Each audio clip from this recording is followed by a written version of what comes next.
Hello, everyone. Happy Sunday. This is Simon with AvaTrade. Welcome to our weekly webinar. And of course, the special welcome goes to new people. Welcome.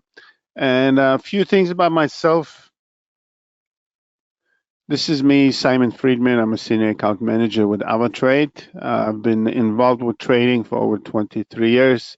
I started as a prop trader in New York City. I did it for about 11 years, and then I moved into a different way of trading, started to mentor and educate other traders. And currently, I'm very happy that I have an opportunity to assist our customers at AvaTrade. The agenda of the webinar, we're pretty much doing the same thing every week. We're talking about indices, stocks, commodities, Forex, talk a little bit about fundamentals, so the big picture, go through economic calendar. That's what we'll be doing today. Risk warning, everything we do here is purely educational. You can find a full statement at avatrade.com. And here are the channels that I would highly recommend for you to follow. You have Telegram, you have Twitter, you have a YouTube channel. As I always say, it's my favorite. You have a lot of tutorials, a lot of educational material. You have webinars. If you miss the webinar, it doesn't fit your time, you can always go back and find it on YouTube and watch it at your convenient time.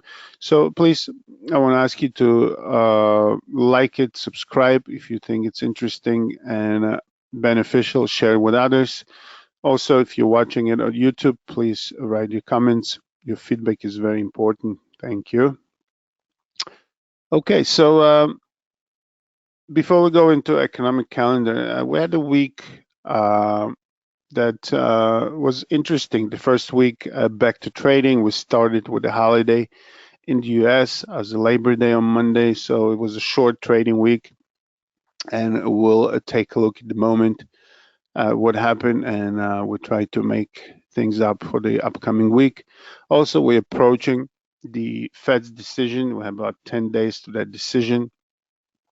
And I just want to show you something really quick. As of now, this is the CME futures.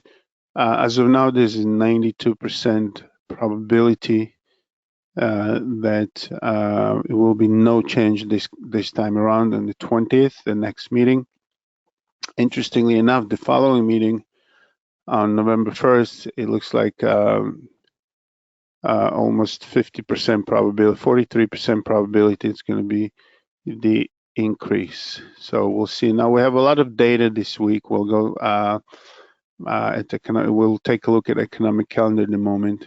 So I just wanted to show you this. As of now, it's almost 100%, so 92% as of now, that will be no change in interest rates on the 20th. So we're getting closer. Now, let's take a look at economic calendar. Before we go into it, just want to explain a few things, especially to new people. Economic calendar is something, it's a public information. You can find it on our web trader or the app or any provider. You can just Google economic calendar, whatever works better for you. What I do here, I just take out the high impact events and you can filter them out, depends on what you're trading and so on. Now, I always comment on this. Some people ask questions how important it is to know. Some people like to really closely follow certain events. Others just disregard or ignore it. But I think that it's important to know about certain things that are coming out for simple reason. You don't want to be caught by surprise. So, as I always say, in the past years, even if you knew exactly what the report will show in numbers, it's hard to make up exactly what the market will do and how the market will react. But nevertheless, it's important to know that certain things are coming out, so you will be prepared, either be in the trade or out of the trade, whatever your strategy is. Okay, so as I said, we choose here the high impact events, and the times are GMT. So Tuesday we have UK data. We have employment data from UK coming out on Tuesday. Wednesday, the key numbers, something that the Feds are really paying attention to, and that's it's going to be exactly a week before the meeting. So we have CPI numbers. and that's on Wednesday. Following Thursday by PPI numbers, also important component of data that the Feds are watching. Also, Australian numbers, we have employment numbers, and also important, of course, for European Union, we have ECB monetary policy decision. And it looks like the expectations for no change. We have also retail sales from US, and we have a press conference after the decision from European Central Bank. So that's all on Thursday, busy day. Definitely here, we'll be watching the move on Euro and DAX, European indices. Friday, we have Chinese data, we have industrial production, retail sales from China, and Michigan Consumer Sentiment Index from US. So China is in focus. We'll take a look at the moment. It's been super weak, and things are not getting any better, if not to say getting worse. Okay, so this is the economic calendar for the upcoming week. Now, as you know, I like to show some screenshots of the article. This is the article from the marketwatch.com. And the title here, the chances of US recession are rising, says former Goldman Sachs strategist Abby Joseph Cohen. And you can take a look at the article, and the main topic here is the possibility of government shutdown, which is, it says right here, is very hard to quantify. So just to mention, in US, there's a September 30th deadline for the Congress to pass new federal budget deal. And if the deal is not met, it could be the government shutdown. So it could, if that happens, I don't really know the extent of the damage. Nobody does. But interestingly enough, all the time we have an issue with debt ceiling or anything else, there's always on the background kind of a calmness. Everybody thinks, yeah, whatever, they're gonna find this solution. So maybe this time around it will be the same, or maybe not. So we don't know. But in any event, besides other issues, the government shutdown would not be a positive thing at all.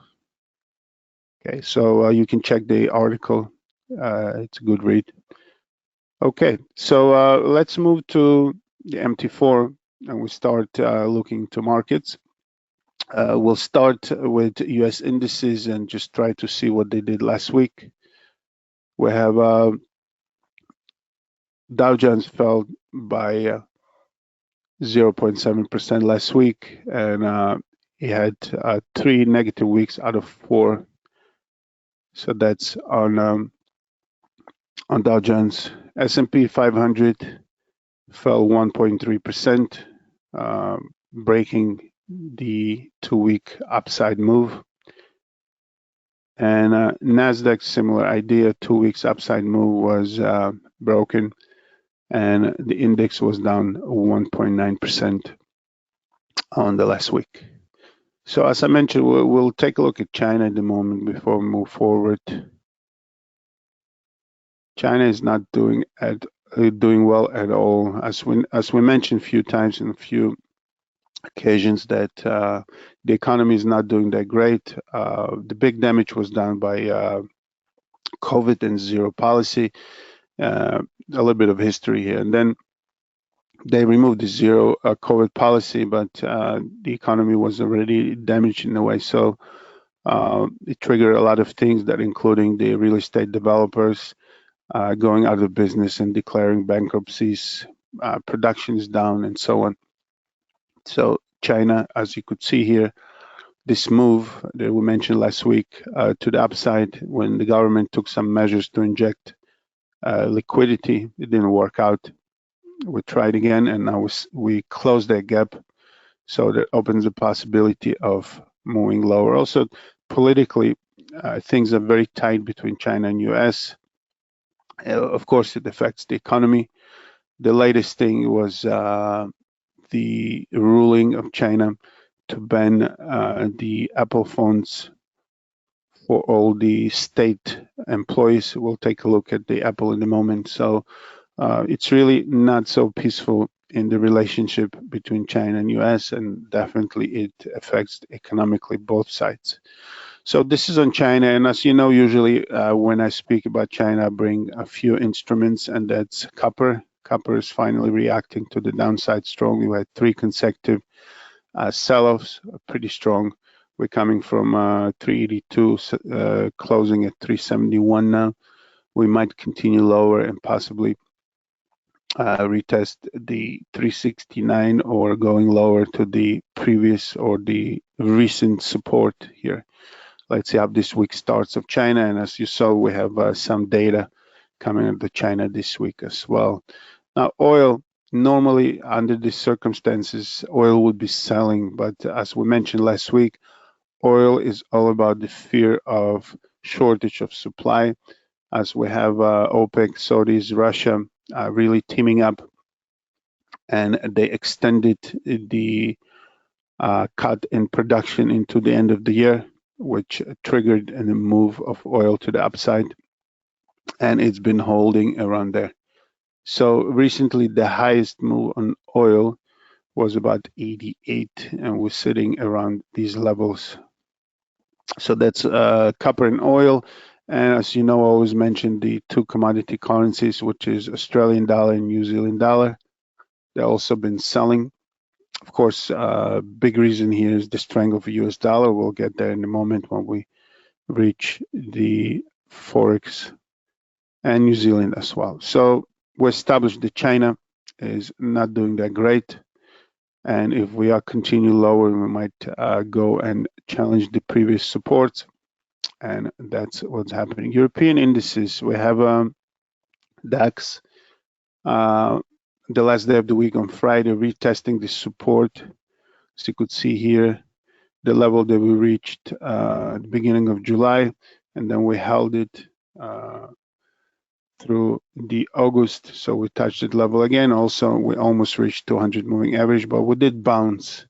So a lot of red in DAX. Now this week, as I mentioned, there's a decision from ECB on interest rate.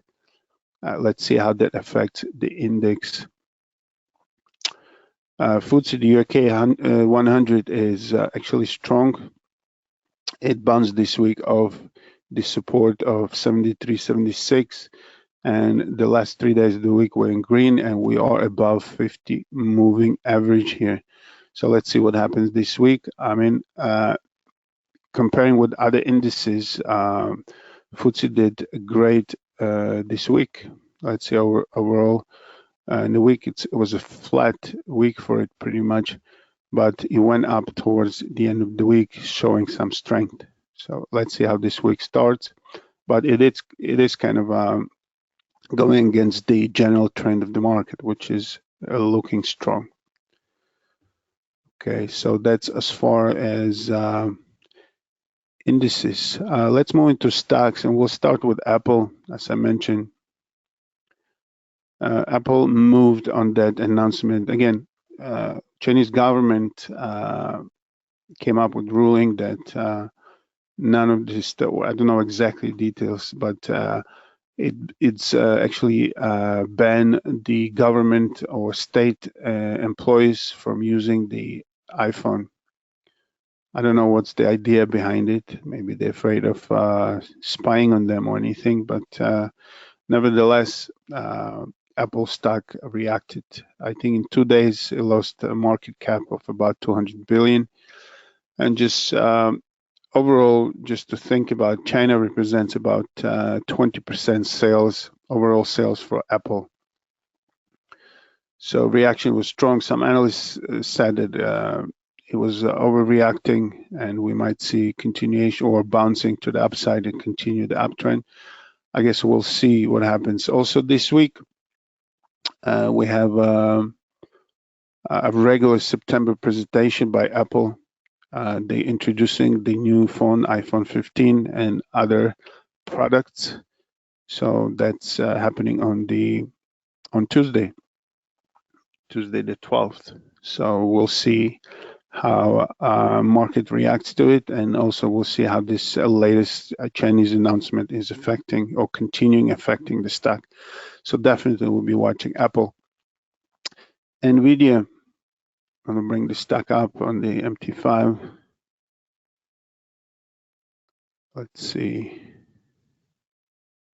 Okay, NVIDIA stock is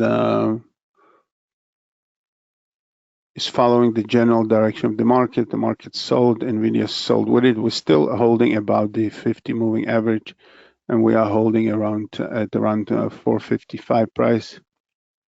Let's see how this week will play for NVIDIA. Just to remind everyone, NVIDIA, it's all about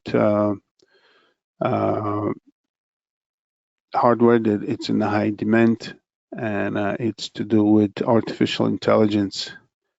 So that's NVIDIA. Now, another stock that I don't think I mentioned here, but just caught my attention, Oracle, super strong. You know, everybody talks about NVIDIA, and I don't see much publication about Oracle. Nevertheless, the stock is super strong. It's almost at the all-time highs. This is monthly chart, weekly chart. So as the market was selling, Oracle was spiking to the upside. Take a look, 2 consecutive days to the upside. And I think here the high of 127.41, it's all-time high. And also on Monday, 9/11, Oracle is reporting earnings after the market. So definitely worth watching. The stock is strong in anticipation of, I guess, good earnings. So 2 scenarios. If earnings are better than expected, we could make a new high. If the earnings are disappointing, we can sell. In any event, it's definitely worth watching the stock, putting it on the list. Okay, so that's Oracle. Few more things. Teva Pharmaceutical, we've been talking about it a lot. The stock's been moving from 720. We start talking about it around these levels. We are in channel here between 920 and 990. Nice correction. Attempt to break through 990 failed. Another one failed last week. And Friday, we're moving high again. So we are in this channel. It looks like accumulation is building up here. Definitely worth watching what Teva is going to be doing next. Another stock that caught my attention is Boeing. It's been strong for a while, and this past a week and a half, it looks like it. We've been selling, and we are below the 50 and 100 moving average. We are on the way of possibly, if this move down continues, we might be retesting around 208, and that was the previous support from which we moved strongly to the upside. So the low here was 208.18, and also 200 moving average is about at the same level. So around 208, we'll be watching Boeing of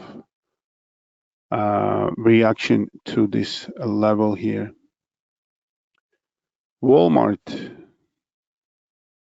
If you remember, the earnings and the stock reacted to the downside, and then we bounced easily to the upside, and we are at the all-time highs on Walmart. So it's a classic US stock that has been around for a very long time, and it continues to be building up. We are at the all-time highs, so there's no resistance here to mention, and we might continue making new highs. It looks like it.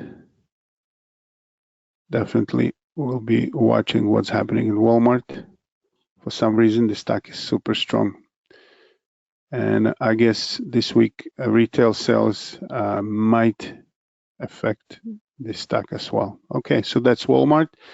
And one more thing I wanted to mention to you, I don't know if I had a chance to do it in the previous webinars, I don't really remember, but one of the instruments that is worth watching This is the ETF. It says Pro Shares Ultra Short. So everybody knows the QQQs, the ETF for NASDAQ. These are working the opposite way. So when the market is going up, the ETF, the SQQQs are going down. And when the market starts selling, this instrument is moving higher. So definitely worth watching for both longer term or day trading. The instrument has nice ranges during the day. Definitely take a look at it, and you might find some opportunities in this instrument. So this is SQQQ. It's ETF for shares ultra short. Okay, so that wraps up the stocks. Let's move to commodities. And we mentioned oil, of course. I just want to say a few more things about oil.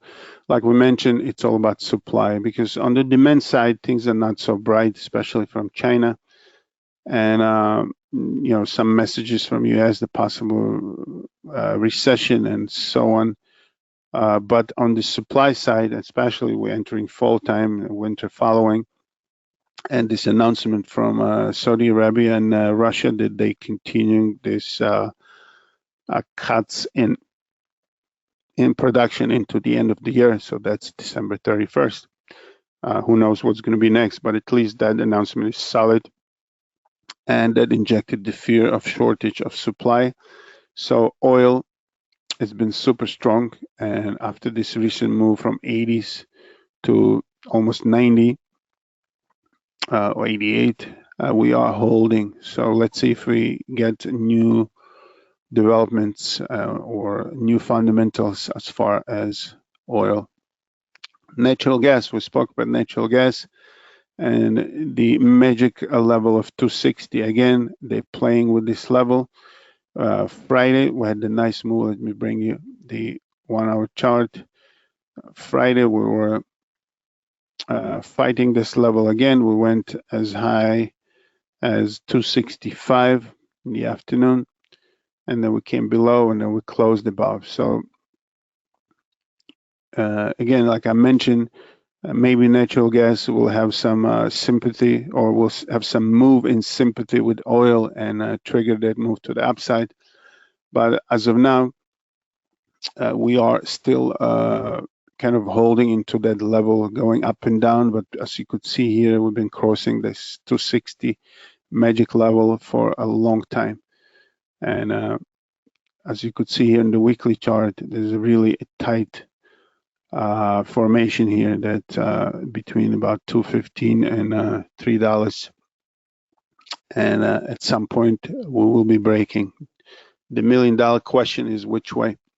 So again, there's some seasonals, and we are entering fall and following winter. Maybe those seasonals will trigger some moves to the upside, but we're not here to predict the future. We'll be watching what the instrument is doing. In any event, if we are moving higher, we need to retest that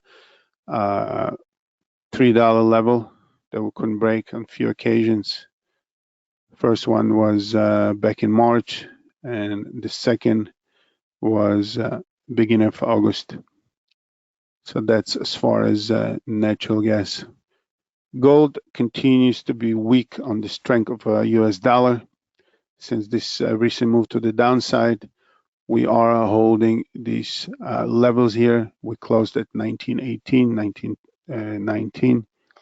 Again, just to remind you, we had this dead cross that when the 50 moving average moved below 200, the situation is still the same. So if we are seeing continuation of the strength of the dollar, also the 10-year yields holding strongly above about 420 or 425. That also is not helping gold. So we might, if we see continuation to the downside, we might retest that psychological 1900 level.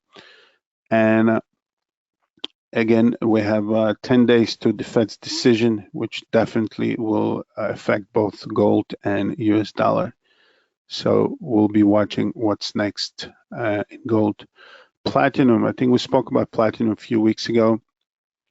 It did have a nice move to the upside. We hit 200 moving average and we just went straight down.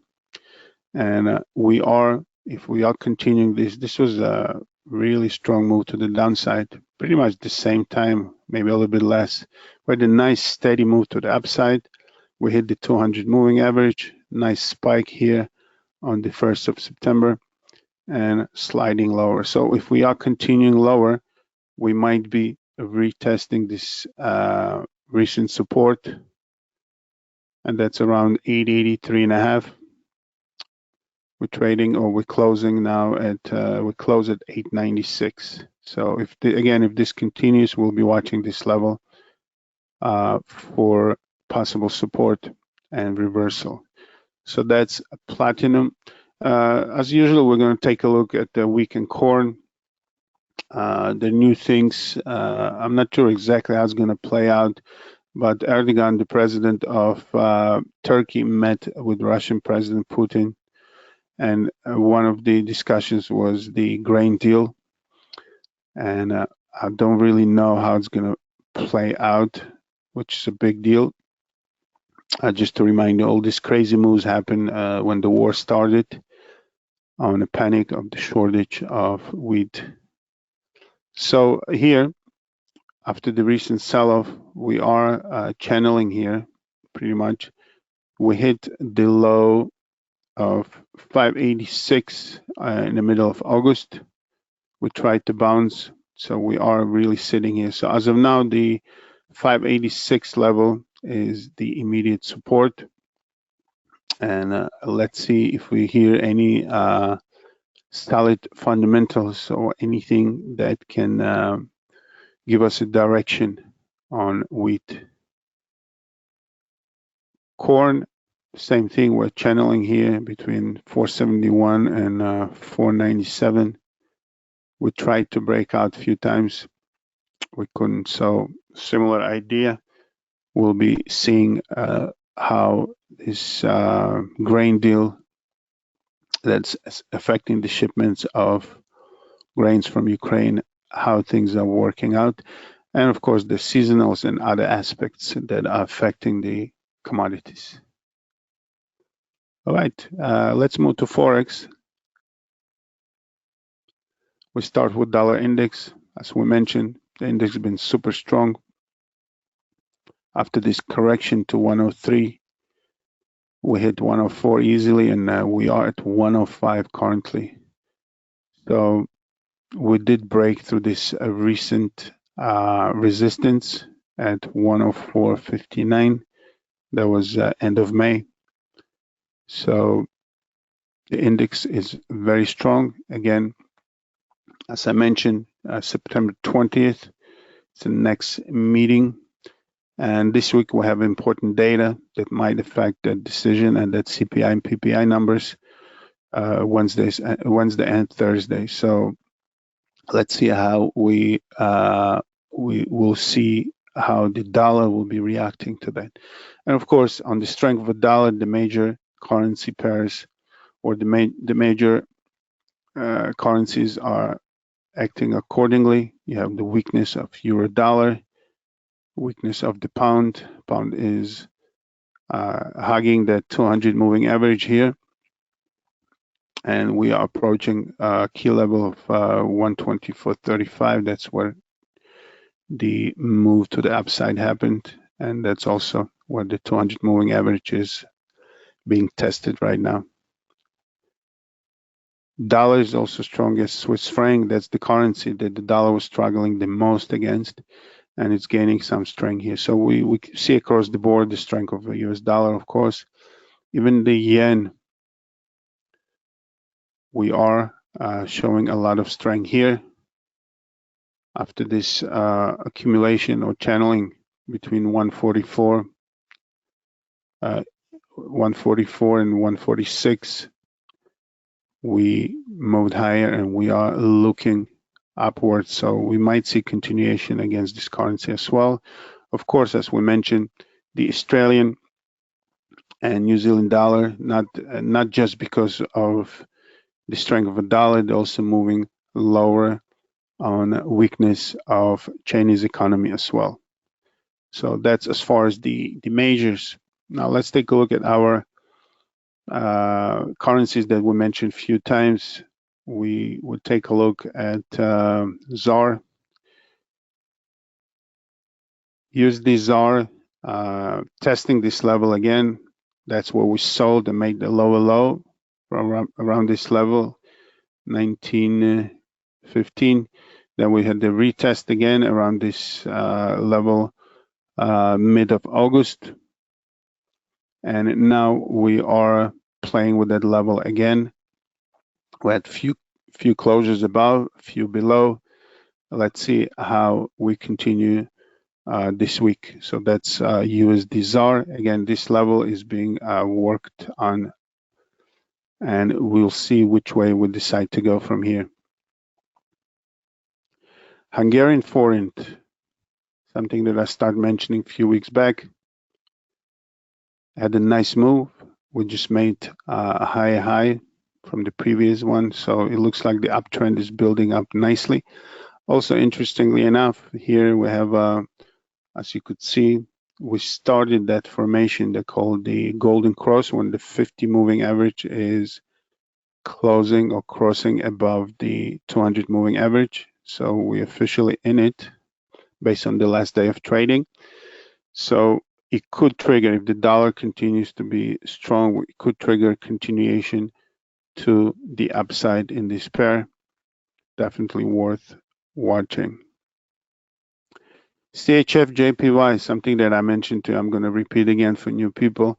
This level here, 159.88, the level of the year 1979. That's what we're here, and I mentioned a few weeks in a row.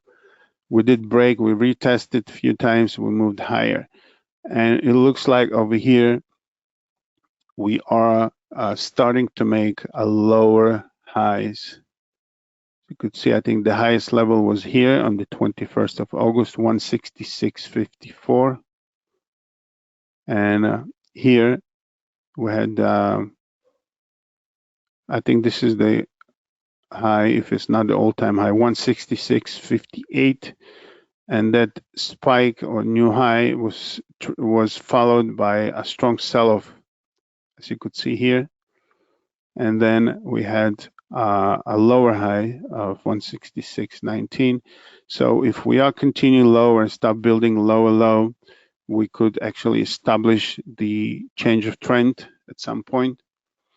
And of course, the opposite scenario, we can easily move higher. And again, just to remind everyone, the Swiss franc, it's been, I think, if not the strongest currency, at least one of the strongest. And Japanese yen on the other side is the weakest, as Bank of Japan, as of now, hasn't done anything in increasing the interest rate, unlike other central banks that had multiple increases. So yen or Japanese yen remains super weak. But as I always mention, Bank of Japan has tendency of surprising, so we could easily see one day yen skyrocketing on some decisions there. And again, just to explain, I look at it in a logical way. It's great for the export. The cheap yen helps the local market, and no wonder if you see Nikkei has been strong here. This is the weekly chart. We had a nice robust move to the upside, and we're holding that uptrend. So it's good for the export, as things that are being produced in Japan are sold more expensive. But at the same time, Japan is buying most of the commodities. It doesn't have any commodities, I think, of its own. And they cost a lot to pay for those commodities, as the yen is cheap and they're paying in dollars. So at some point, definitely that decision will be made. The question is when and how. So that brings us back to CHF JPY. Let's see how things work. But in a way, so you could see this extended move to the upside is really stalling here. So we might see some triggers to reversal, or we might see trigger of continuation, and we'll see it. We'll see how things play out this week. So that's as far as CHF JPY. And one more currency I want to take a look at is Euro, Swedish krona. We mentioned it, I think, a few weeks ago. We did try to break this previous resistance. We failed. There was a lot of pressure here. We tried again this week. We approached it and couldn't do it. So definitely we'll be watching that. Maybe this move will get exhausted and we'll see a reversal, or we might see closing above and continuation to the upside, but definitely worth watching something that has a hard time breaking a very strong level. Okay, so that's Euro SEK.